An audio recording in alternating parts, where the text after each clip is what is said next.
Hello. Today I wanted to talk about anime.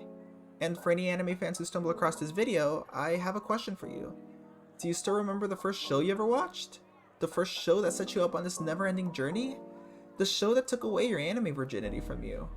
The show that set up your expectations on what the world of anime has to offer?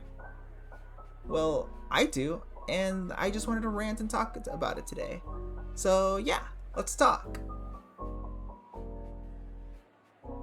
I want to do this by talking about the first 3 shows I ever watched and how these shows ended up snowballing into a roller coaster that crashed. I survived the accident, but I ended up with shit taste as a result. I first watched anime back in 7th grade. I knew of anime before then, but I thought it looked like it was for nerds. And I wasn't a nerd. I was cool. I only watched lit shit like Pokemon and the Powerpuff Girls. So I stayed away from that weeb stuff for a long time. But one day, curiosity got the best of me, and I decided to give anime a try. So I went online and looked up good first anime to watch. And you know what? I saw many options that piqued my interest. Look at all the shows that pop up now when you search this up in Google. This was back in 2010, so the shows are obviously different, but look at how many good options there are now. So which show would be my first? Which show would start me down the deep dark path that is anime? Dragon Ball Z? Naruto? Inuyasha? Nah. I started with Fairy Tail.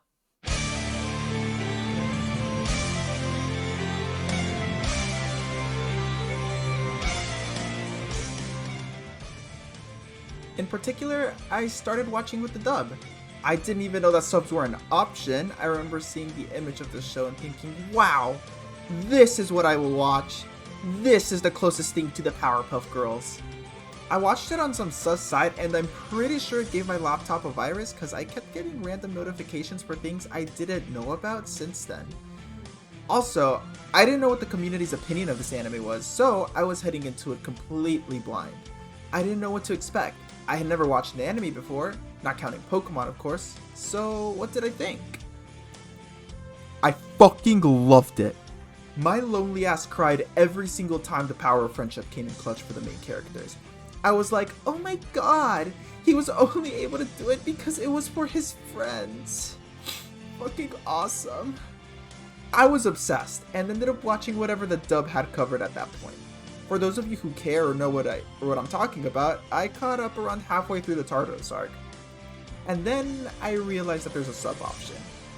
Why is this foreign language ahead of English? Huh? At this point, I didn't really know that anime was made outside of the US, so I was confused and very ignorant about how the whole shebang worked. So I had to make a tough choice.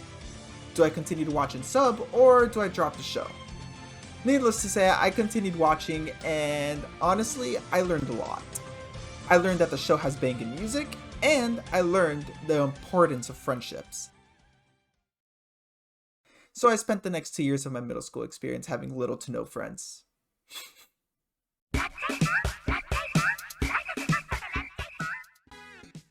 So what did I watch next? Another battle shonen like Fairy Tail? Maybe we relax it a bit and do some slice of life. Well, I actually did have a type of show that I wanted to watch next. You see, there was one more thing I loved about Fairy Tail that I wanted to check out. I liked the music, I liked the action, and I liked the characters. But there was something else I liked. And I wanted to see if there was stuff, similar to that. Plot.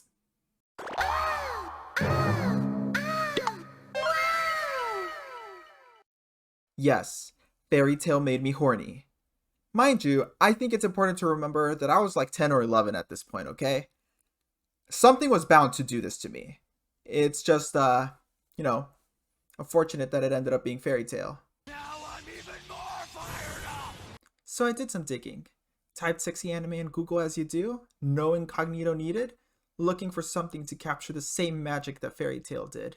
And you know what? I didn't get what I wanted. So that's tough.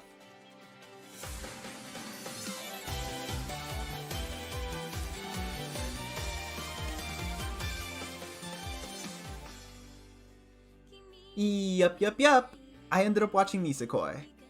I wouldn't really categorize Nisekoi as a sexy anime, but god damn. it is only that fuel to the fire that was my middle school needs. Listen, on my anime list, this show is rated at a 10 out of 10 for me. Not because I think it's like the second coming of Jesus in terms of storytelling or anything. I just fucking loved the show as a kid. It slapped.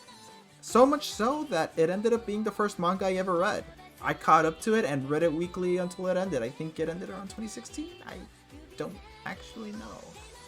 I didn't know what it was called at the time, but she told you know what? I'm a fake fan for that.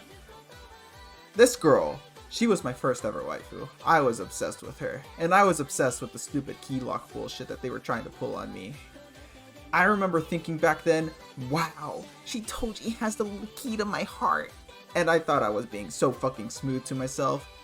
But, you know, I was just being cringe. These blushes, damn, they had me all sorts of fucked up, man. Every single blush made me be like, man, I kind of want to switch sides, but I never did. I stayed faithful till the end.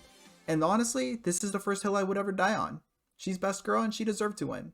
Fight me on that. Okay, so at this point, I was all in on anime. I was fucking hooked.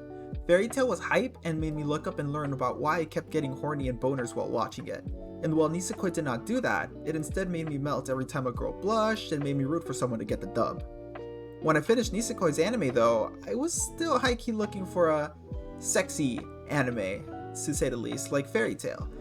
But since Google didn't give me the right answer last time, I decided to go to YouTube this time. And what I discovered was the peak of my middle school life.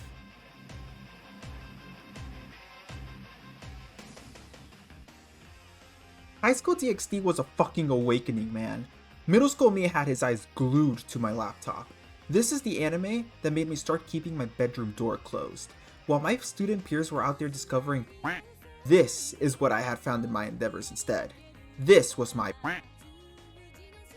I had no idea what the actual plot of the show was, and I didn't know what was happening, but I'm pretty sure that's because I was too preoccupied looking at all the plot that was being showcased right in front of me.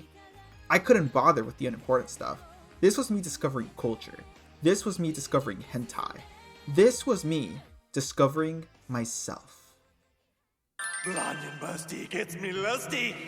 That was very sweet of you.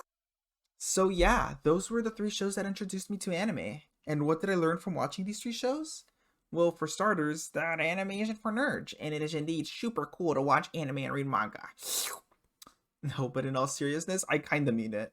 I grew up in a time where I didn't have to worry about watching anime. I kept it secret because I was embarrassed by it, and because of my own perception of it before I started watching it. But whenever I did talk about it in public, I was never frowned upon, never looked down on. So if you're still one of the people that thinks that it's, you know, lame and all that stuff, come on guys, it's really cool. There's a show out there for everyone. And these 3 shows were only my introduction into it, and they do not represent what this medium is capable of, not at all. It's not just good shows out there, and there's a lot of shit, but honestly, the shit is just as good as the good in my opinion, because holy shit is it entertaining as well. I did go on to watch different shows that invoke different types of emotions out of me that wasn't, you know, just me being horny, and the gates were open from there. I'm honestly glad that I started with these shows too, because if I didn't, I think I would have perceived them differently.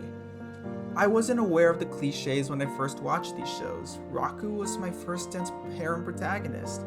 Fairy Tail was my first power of friendship anime. High School DxD was my first, you know, something.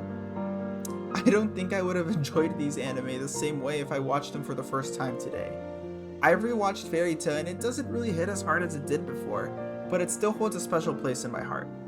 Same with Nisekoi and High School DxD. They probably don't hit the same anymore, but god damn, they were fucking awesome when I first watched them back then. I still love picking up shows that seem like shit and sticking through with them. I'm still reading Rent-A-Girlfriend weekly, waiting for the day it fucking ends. Waiting for the day this asshole fucking confesses. I'm still simping for anime girls. It's not even a guilty pleasure, I'm just proud of who I am at this point. And I'm proud of my tastes and ready to die on any hill necessary for them. I wouldn't be an anime fan otherwise, so thank you Fairy Tail, thank you Nisekoi, and thank you High School DxD. And thank you for listening. Till next time, bye!